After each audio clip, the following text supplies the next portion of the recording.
What's up, you guys? Welcome back to my channel. I'm your girl Anastasia, and this is another episode here on Chef Chronicles. So in a video before, I showed you guys how to make basic simple syrup, and I went ahead and made that a little bit ahead because it's going to take some time to cool down. So check out that video if you really want to. Simple ingredients is just sugar and water. In the video before, I showed you guys how to make basic ganache, which is just heavy cream and chocolate chips. And you scald your milk, and then you add it to your chocolate chips, and you melt it and whisk it in, and then you'll get your chocolate ganache.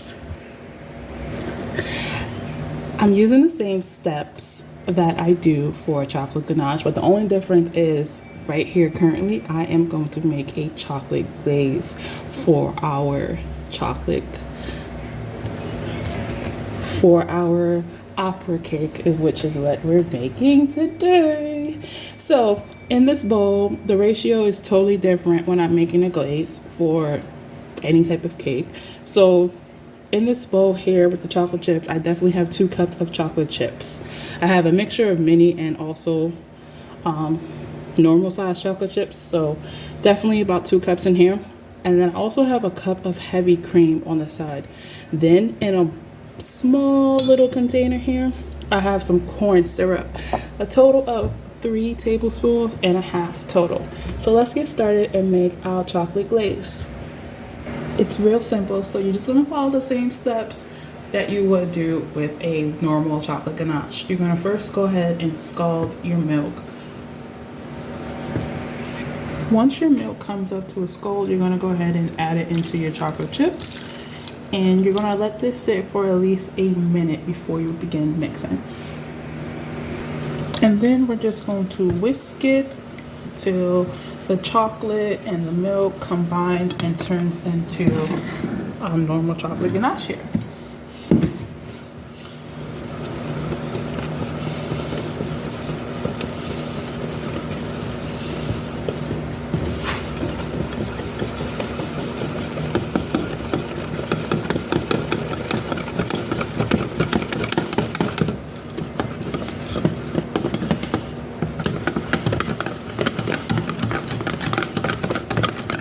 So you see that we have our normal chocolate ganache. Now, our chocolate ganache is a little bit different because we did different parts compared to our normal chocolate ganache, but it almost looks similar. So right once it mixes and combines fully, you're going to go ahead and take your corn syrup, and you're going to go ahead and combine that in as well.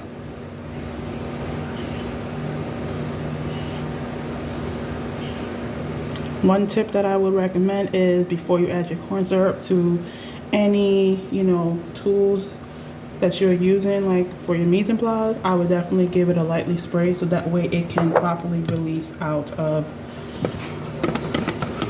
the container you're using. Give it a gentle mix to combine.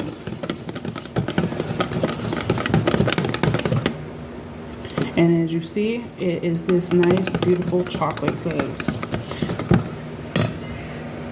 And now that it's combined, we're going to go ahead and put some plastic wrap on it and cover it until it's ready to be used.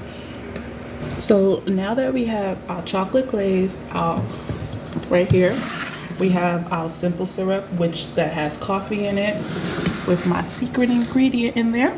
And we also have our normal chocolate ganache. Half of our mise en place is complete. So the next thing that I'm going to show you guys is how to make some coffee concentrate. So to make some coffee concentrate, you're going to need a tablespoon of water, and you're going to need 3 packets of instant coffee. And you're going to basically just take that and combine it and just mix it up until it dissolves, like so. And then you have your coffee concentrated. So now that we got the most simplest things done, we're going to go ahead and work on a sponge. So we're going to go ahead and take a half sheet pan, and we're going to lightly spray it.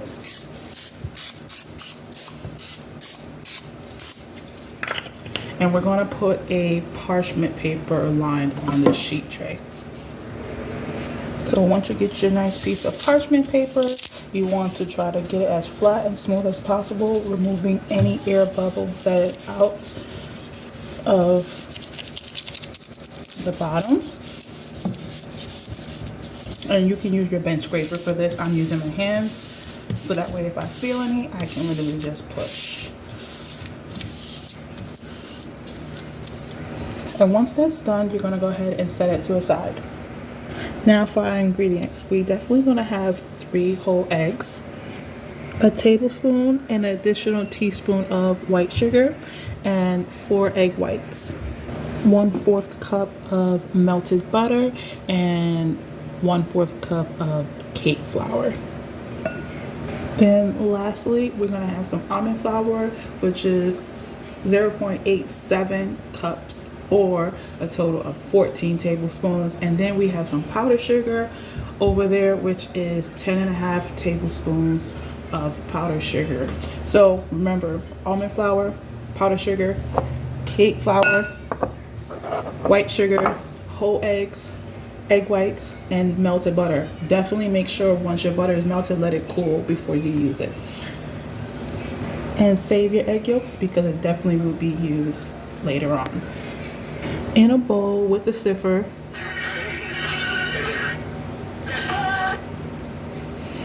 we're going to go ahead and sift our almond meal flour and our powdered sugar together.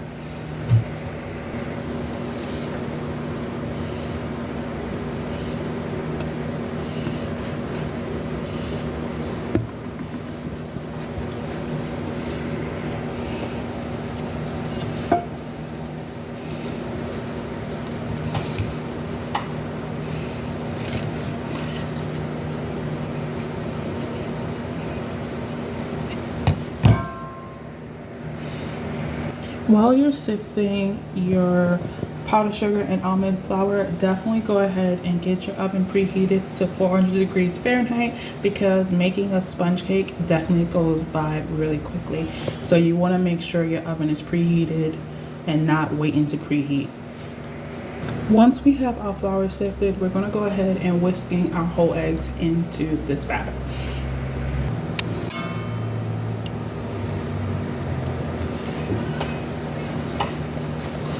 We're going to whisk until it's nice and smooth.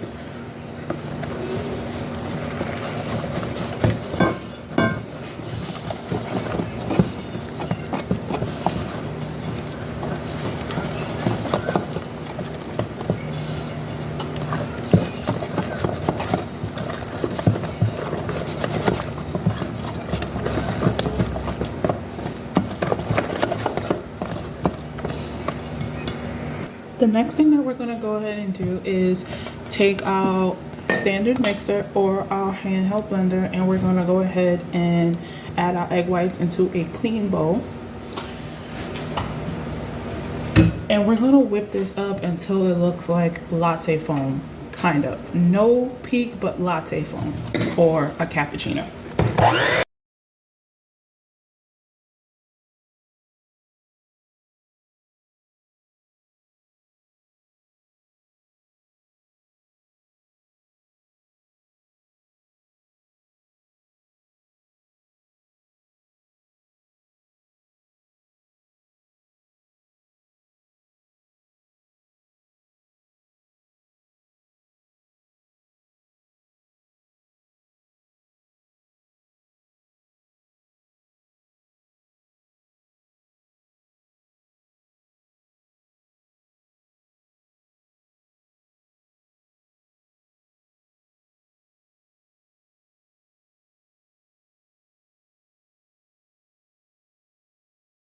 As you can see, it did go ahead and look like foamy still, but almost to that consistency of a latte foam would look.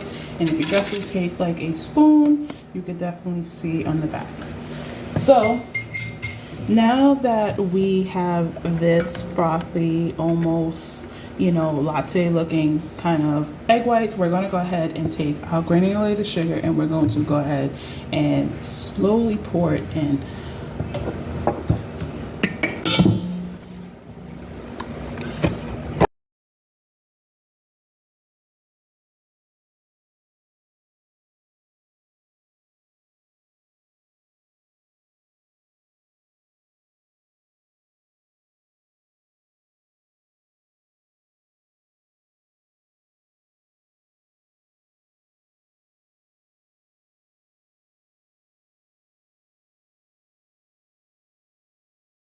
Now, once our sugar is completely added, we're gonna go ahead and kick the speed up a little bit higher to like a medium, and we're going to whip it up until it's a nice firm peak.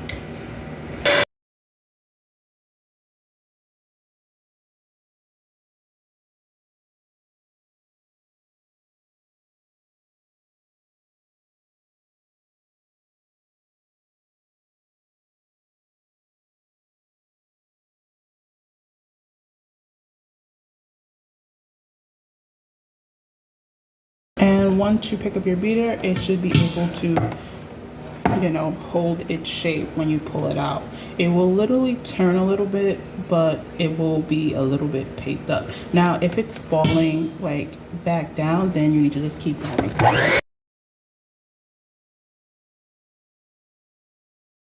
So now that we have our meringue whipped up and we have our egg mixture with our almond meal and our powdered sugar, we're gonna go ahead and take our meringue in thirds and we're gonna add it into our egg mixture.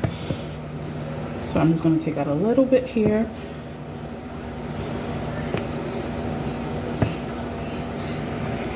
And then as you see, I'm turning my bowl and folding in the meringue just to keep that nice airiness of the meringue into our batter.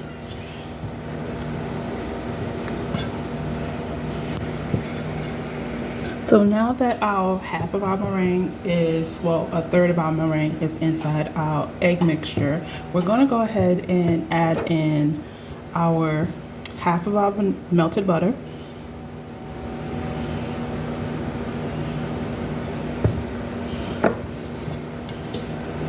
And we're going to add in sift of cake flour, half of it.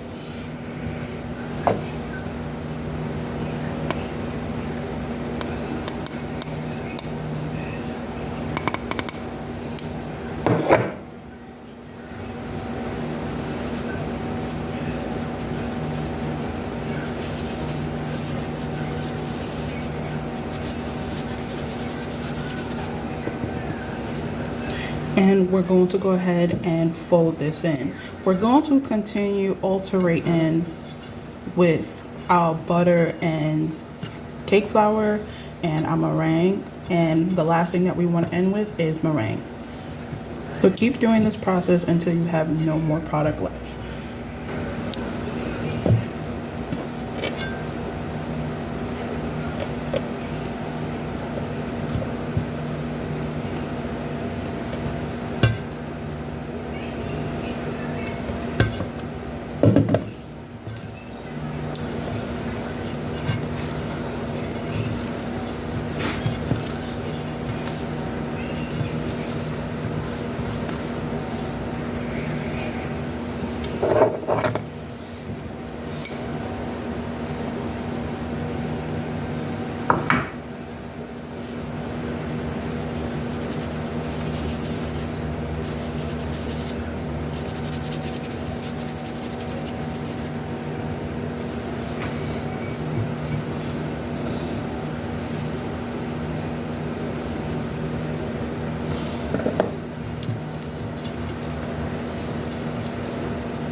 And there you guys have it. Our batter is fully complete.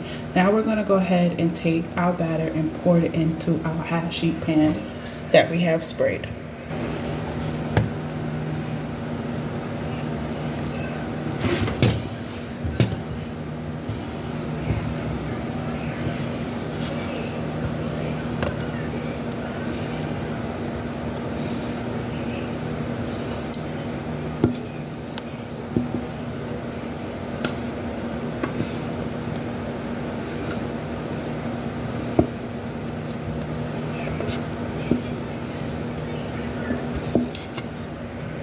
Now that we have our batter inside there, we're going to use a spatula. I'm using my small one because that's what I have near me, and I'm going to evenly spread this batter out till it reaches the corners.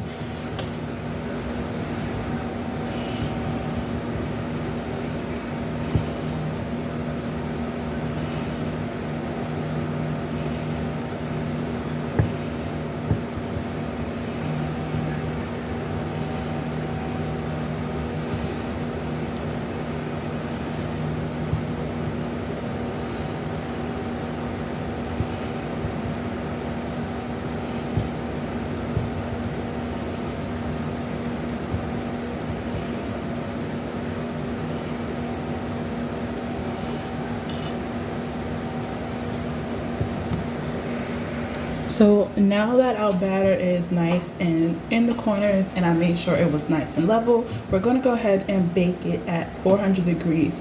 But the catch is once you put it inside the oven at 400 degrees, you're going to go ahead and drop the temperature down to 375 degrees and cook it for 14 to 18 minutes. Now, everybody's oven is definitely different. So when you are coming out of the oven, it should have no brown spots on it. Just definitely keep an eye on it after the 14-minute mark. And if you need more, you just go to 18 minutes. So after 14 minutes, this is what it should look like. And as I said before, as it cools, most cakes definitely would have a sticky bloom on top of it. And when you notice that it's completed, it will be able to spring back. So definitely 14 minutes in the oven. Again, everybody's oven is different. So if you need the additional 4 minutes, I'm sorry, then go ahead. But I was just close. I could have took mine a little bit under. So the next thing we're going to go ahead and do with this is cover it with some granulated sugar and invert it onto another parchment paper.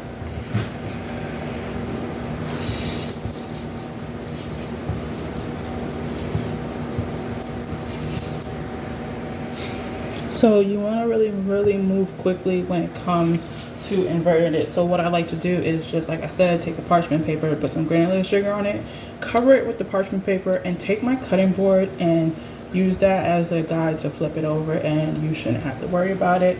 It will be super easy peasy to get off. So the next thing that we're going to do is look at our cake, right? And we're going to go ahead and make it into a beautiful square.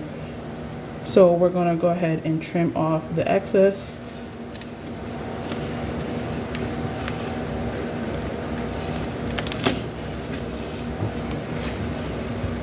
And I'm using my cutting board and rotating it. And yes, I have a piece of paper towel under here. I'm just using it lightly so I can maneuver it.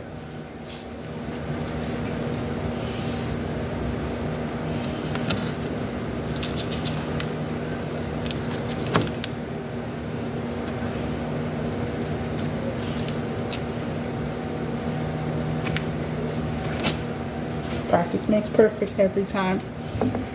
So once we square it away, we're going to go ahead and measure it out. So mine's is 16 wide.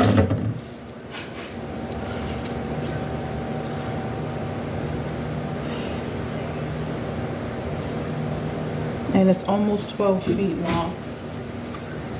So we're going to go ahead, if it's 16, we're going to cut it in 3 equal pieces.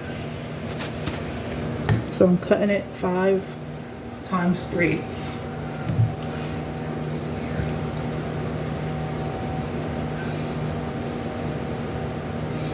And I'm just using my knife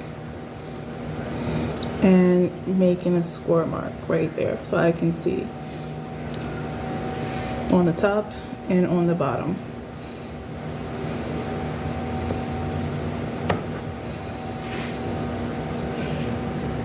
Now that it's cut in 3, I also did cut the parchment paper so that way it's easy to remove.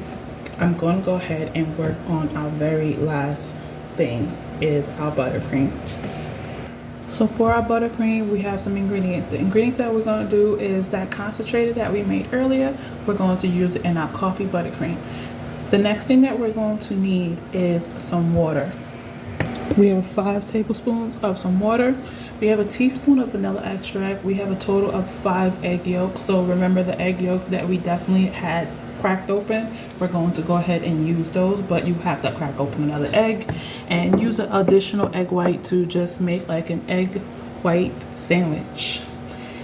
We're going to need about 1/4 of a teaspoon of salt, our concentrate that we have, and lastly our sugar was estimated about 1 cup, and then we have our butter, which is the last ingredient.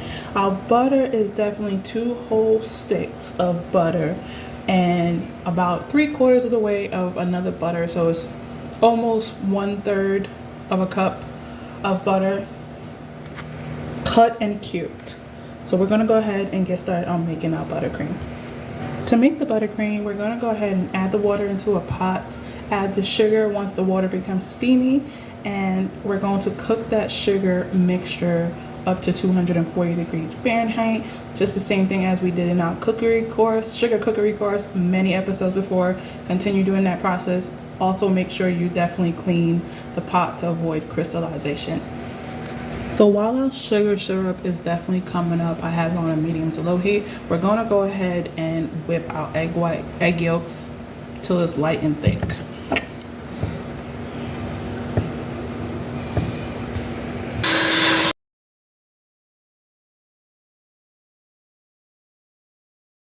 So now that your sugar syrup has definitely come to 240 degrees Fahrenheit, you're gonna go ahead and take it off the stove and you're gonna slowly pour it in on a low speed.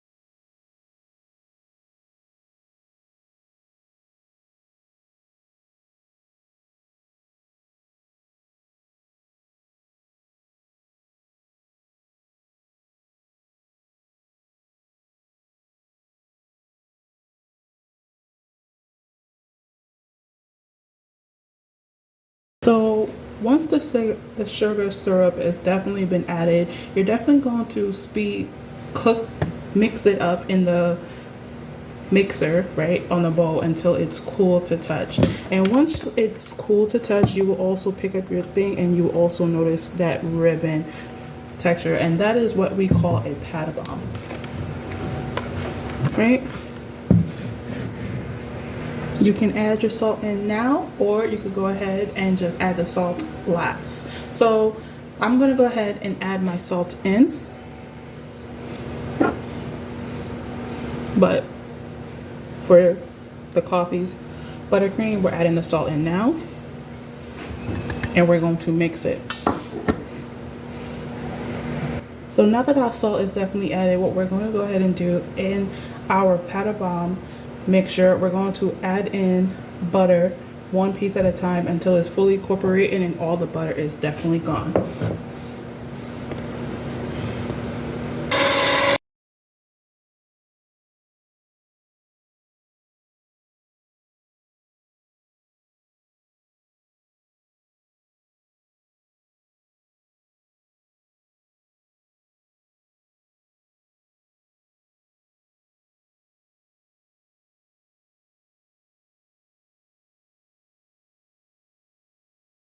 Okay, you guys, so I definitely finished adding all of the butter, and I am going to gently scrape down the sides of the bowl and mix it to make sure that all of my butter that I added is definitely in here fully.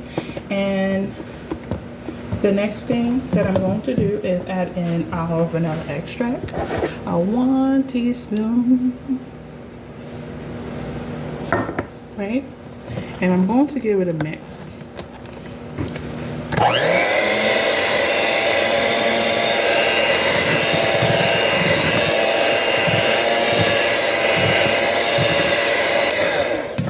And once the vanilla extract is fully incorporated, you can definitely take a look at your buttercream and you can see how nice and smooth and rich there is. There's no lumps of butter in here. And then we're going to go ahead and add in our coffee extract.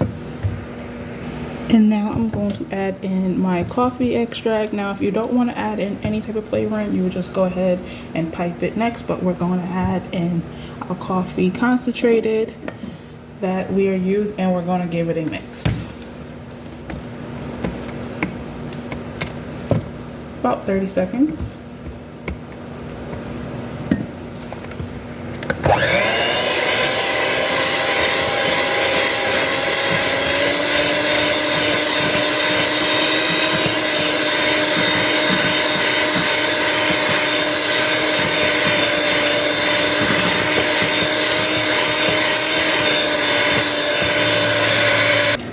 you have it, our nice, beautiful, rich buttercream. So now that we have definitely completed all our mise en place, all the way up to baking, making our simple syrup, making our both ganache, one chocolate glaze and one normal glaze, and then now making our buttercream, it is now time to assemble our cake. So I went ahead and did this process so that way by the time I finished making my buttercream, it was nice and chilled. So you're going to take your 3 sections of cake and you're going to take some normal melted chocolate, just regular normal melted chocolate, and cover it on top of the cake. You're going to put it inside the fridge and let it harden for a minimum of 10 minutes, right? You're going to take it out. Mind you, it is on a cardboard. You're going to take it out and you're going to flip the cake over to the cake that doesn't have the chocolate. So the chocolate should be on the bottom and the cake should be on top. Once you flip it, you're able to remove that parchment paper and remember our coffee syrup. We're going to go ahead and take a pastry brush and we're going to saturate the top of this sponge.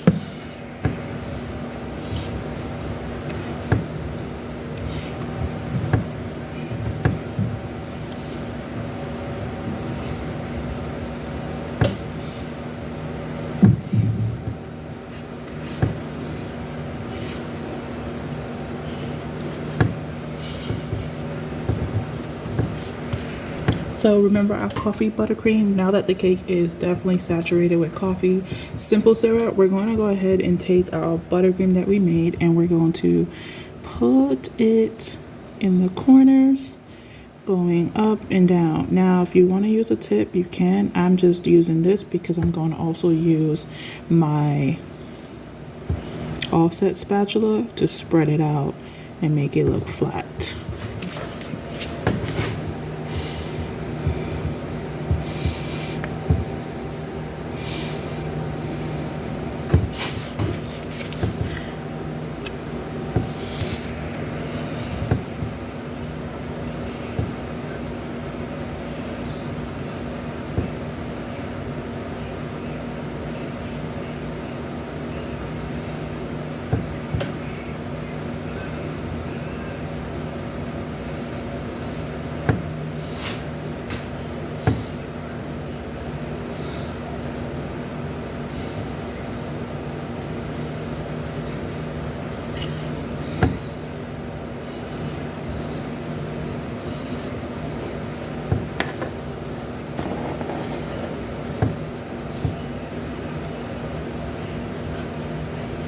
Okay, so now that it's definitely covered fully with buttercream, we're going to go ahead and take our second cake and we're going to put this on top of it.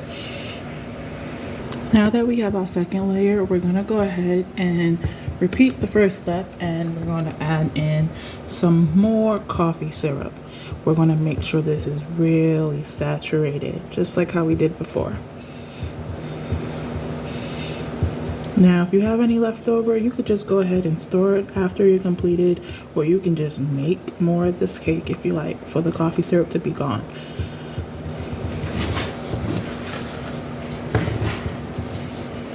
So now that our cake is definitely been saturated, we're going to go ahead and take our ganache, not the glaze, our ganache, and we're going to spread it all over the saturated cake.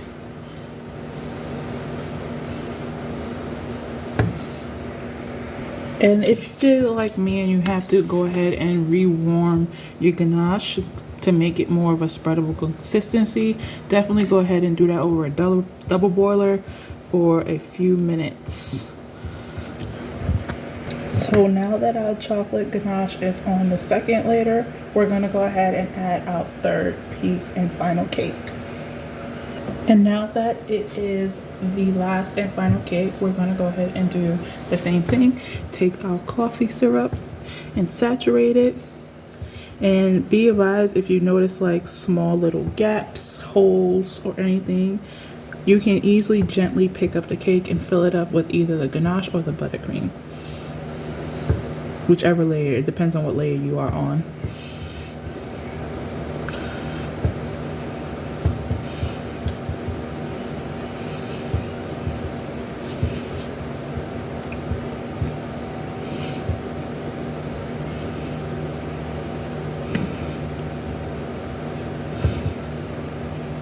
And lastly, we're going to go ahead and put a nice thin layer of our coffee buttercream on the cake. Now I'm just using what I have left over inside the bag, and I'm going to spread it as thinly as I possibly can using my small offset spatula.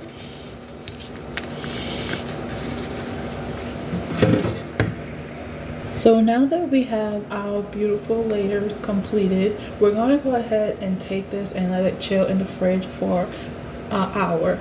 So that way everything in this cake can definitely harden up. So after an hour in the fridge, you definitely want to pull it out, and if your chocolate glaze is not runny, you want to have an inch of water on the pot to the stove, and you want to rewarm it. Make sure it's not too hot before you add on the glaze onto this part. And the best part is, if you get too tired and you want to go ahead and store it away in the fridge, you can do that. Wrap it up in some plastic wrap and store it in the freezer for up to a month. And when you want to ice in the cake, you won't want to let it defrost with the plastic wrap off until it's fully defrosted, and then you will make sure the icing is not too hot and then icing it from there. So what I'm doing here is just having something underneath it. Make sure my glaze is nice and a spreadable consistency once again, and all I'm doing is making sure it's not too hot, and it's not. And I'm going to go ahead and pour on the cake. Now don't worry about it falling on the sides. Just pour until it covers the top.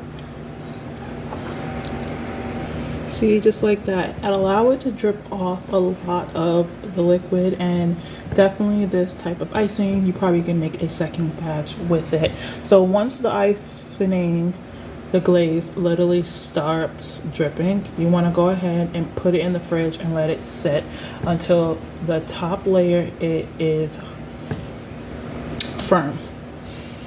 So about an hour, maybe an hour and a half for it to set. So what we're going to do here is trim off the sides and expose that, flavor, that filling that we created out of here. So we're just going to lightly trim off the ends here on each of the sides. Now once you expose all four sides, you definitely can cut it in multiple ways when you are serving. You definitely cut, and I'm going to show you.